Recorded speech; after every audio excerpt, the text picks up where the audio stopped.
Emerald Fennell makes movies that are almost about something but end up being about the exact opposite thing. And I don't mean that in like a these movies are bad way.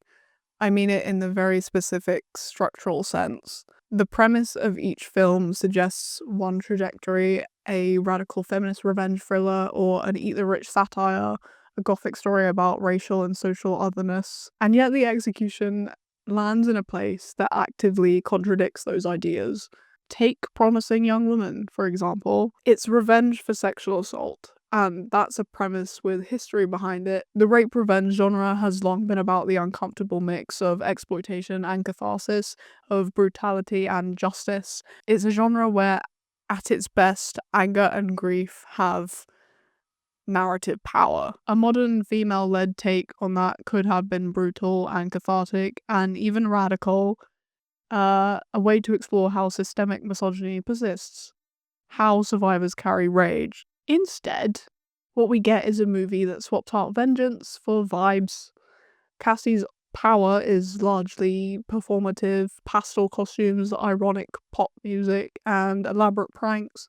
And the film gestures at anger and rage and justice, but never commits to showing it. And by the time we reach the ending, the message is perversely conservative. If you push back against the patriarchy, you will die. And the best you can hope for is that the state or the police or the courts will swoop in to deliver some justice for you. It's like the movie is apologizing for even trying to have a feminist revenge story, and we get so much caution instead of catharsis. Saltburn, again, on paper, is delicious.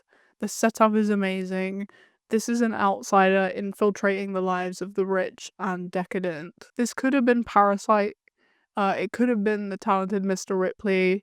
But what we get, actually, is a story of aesthetic exercise. It's almost a fetishization of wealth and beauty, and the film gestures at critique. It shows us opulence and it flirts with danger, but mostly it shows us the textures of privilege. He licks a bunch of statues. He licks a bathtub with something in it. He masturbates on a graveyard. Instead of interrogating wealth, he kind of just comes to live in it. He aestheticizes it, and the audience leaves not thinking about inequality, but how fun it would be to be rich and hot. It's a movie that wants to look like it hates wealth, but actually just really wants to touch it. Wuthering Heights is coming out soon. It's a story built on the figure of Heathcliff, who is explicitly radicalized and socially excluded. He is an outsider who disrupts this wealthy family whose marginalization gives him both menace and power. Heathcliff's difference, his race and his status, is the engine of the story. It's like a very crucial part of the story. And Fennell's big casting choice is some white guy. Just some white guy. If your goal was to strip all of the radical tension out of Wuthering Heights, to make it a story about messy hair and bad romance other than social and racial otherness, this is how you would do it. So she's right on that one, I guess. Fennell picks ideas that sound radical: revenge, class war, gothic transgression, but the execution either muddies them or aestheticizes them until the substance completely evaporates. What you're left with is a movie that feels like critique because of its premise and its style, but it functions as something else entirely. Her movies don't fail because they're incoherent or incompetent. I mean, they don't fail at all. People loved Saltburn. They fail because they're coherent about the wrong thing, and that's what we need to unpack. To come back to Promising Young Woman, on paper, it looks exactly like the movie we've been waiting for. A feminist revenge thriller that could reclaim the exploitation and turn it into something clever and sharp and cathartic. The rape revenge film has a long and thorny history. Movies like I Spit on Your Grave and Miss 45 gave women narrative power through violence, but they were also wrapped up in exploitation and in spectacle designed for the male gaze. So the idea of a woman director taking this genre and making it modern and self-aware and actually feminist has real potential. Cassie, our protagonist, is traumatized because of her best friend's assault, and also the complicity of everyone around her, including her classmates and our authority figures and an entire system that failed her. A character like that deciding to take matters into her own hands could have been brutal. It could have made audiences feel the weight of grief and rage, and it could have exposed how institutions protect predators. And yet, what the movie actually delivers is a series of petty, performative stunts. Cassie doesn't enact vengeance in any meaningful sense. She sits in bars, pretending to be drunk to shame men. She stages confrontations with her friends' former classmates, and she plays elaborate pranks on these people. They're aesthetically interesting. Pastel costumes and ironic pop songs and the candy-coated visuals are all cool, I guess. But strategically, they're completely powerless. None of this changes anything. And the film knows that, and it doesn't celebrate her actions, and it frames them as dangerous and reckless and self-destructive. Cassie is never allowed to feel powerful. The narrative actively moralizes against her. By the time we reach the ending, the movie doubles down. Cassie dies for her rebellion. She dies for refusing to accept silence, and the implication is chilling. Maybe women shouldn't push back at all. Maybe vengeance is fatal, and maybe the real justice will come from the system. Which it doesn't. Like, ever. The story doesn't end with Cassie's triumph. It ends with her erasure completely.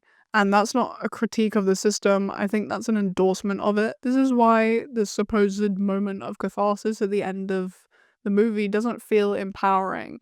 It feels like the movie is reinforcing victim blaming. Rage is treated as dangerous, and trauma is isolating, and the world is presented as safer if women just kind of aren't really there. What looks like a revenge narrative is actually just a morality play about the futility of resistance. What's fascinating, and maybe the most revealing part, is the audience reception. So many people watched this and decided that it was empowering. Critics call it bold. Social media turned it into like a girl boss type thing. There were TikToks and memes and glowing headlines about female vengeance finally having its moment. But I think that's completely wrong.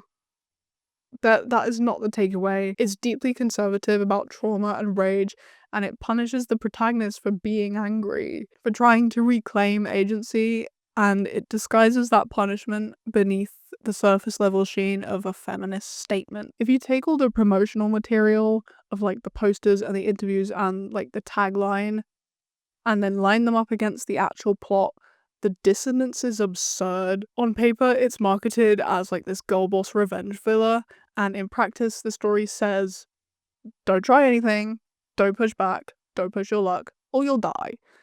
And maybe if you're lucky, the cops will fix it for you after that. The aesthetic is empowerment, and the substance is caution, and the contradiction is the whole film in a nutshell. That is a contradiction we have to keep in mind as we move on to her next film. Saltburn, as I said before, incredible setup really, and really entertaining movie. However, what the film delivers is a fetish rather than a critique. It's a shallow aesthetic indulgence.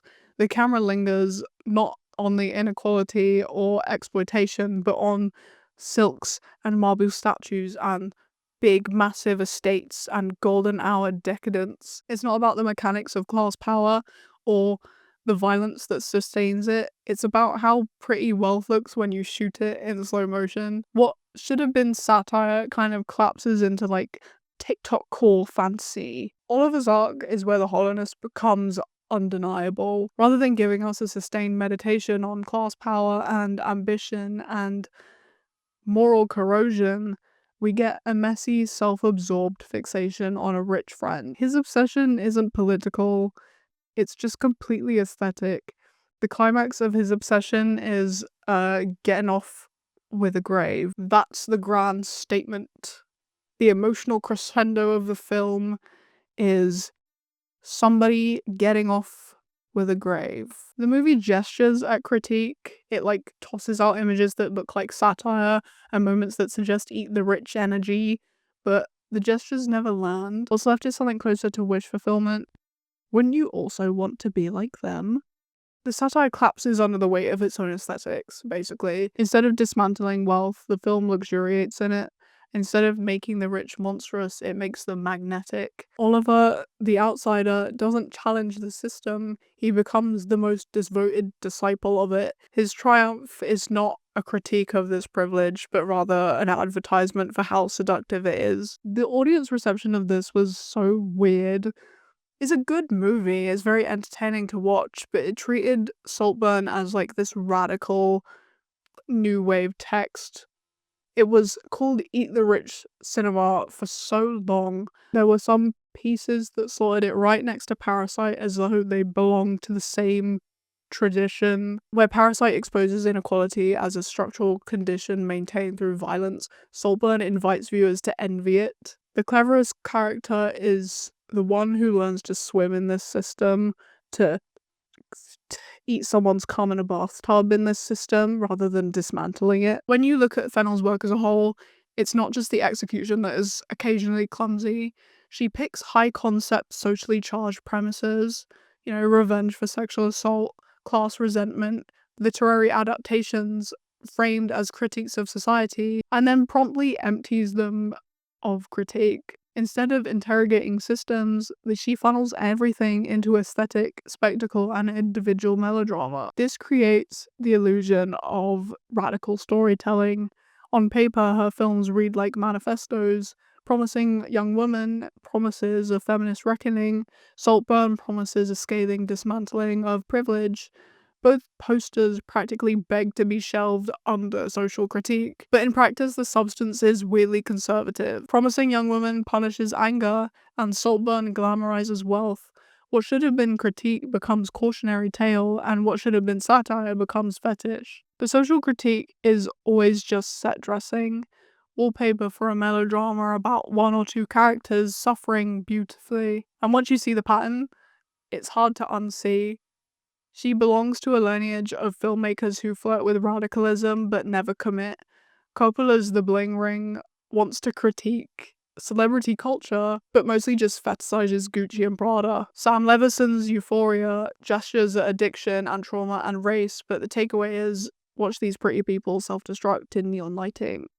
It's like Skins, but worse. Fennell is operating in the same register. Her real subject is just vibes, rather than like politics or anything. She's an athlete masquerading as a critic. These films look like critiques because the loglines suggest critique, but they play like melodramas. Obsession shot like a perfume ad is not it's not great. She takes concepts that beg for structural analysis and then she filters them into like TikTok brain rot aesthetic. That's like her pattern. Her films and her ideas are massive, but the message isn't about social reality. It's about experience of watching pretty suffering wrapped up in like this easy to digest formula. Fennell is tackling Wuthering Heights. I don't think there's a great adaptation, one that isn't so boring. We haven't had like a good one yet. So, she has a chance. From what I've seen, it's not gonna go well. Race and class are not just like side notes in this. You cannot change the race of the characters. It's a completely different story. Heathcliff isn't just some like brooding, very tall man. He is radicalized and an outsider, and someone whose difference gives him so much power. His otherness is what destabilizes the Earnshaws and makes the whole gothic revenge spiral possible. Casting a white guy is the weirdest choice she could have done for this, especially Jacob Elordi. He does not look like he fits into that kind of period at all.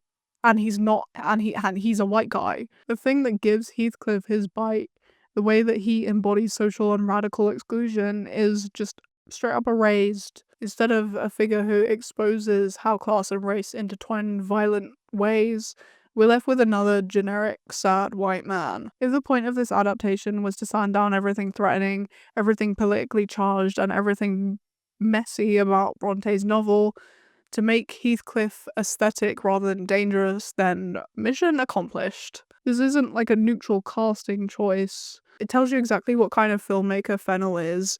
Someone who takes texts and premises loaded with political edge and then files them down until they're consumable and safe. So to wrap it up, Emerald Fennell's films are not failures of craft. They are slick and they are watchable and they generate memes and gifs like wildfire. I've seen that one grave scene so many times. The problem is what they say rather than how they look as movies. And what they say, consistently, is nothing. They gesture at social critique and they flirt with radical ideas, but when you press down on the substance, it dissolves into just nothing. It's so dull. These are films that cosplay as political rather than actually being political films. They give audiences the thrill of thinking they've engaged with something radical while actually reinforcing the very hierarchies that they pretend to question. And just to underline it, picture the Saltburn bathtub scene with the caption, "Yes, Queen, dismantle capitalism by winning the lottery." That's Fennel in a nutshell. And it's aesthetic and it's indulgent and it's stylish and it always misses the point.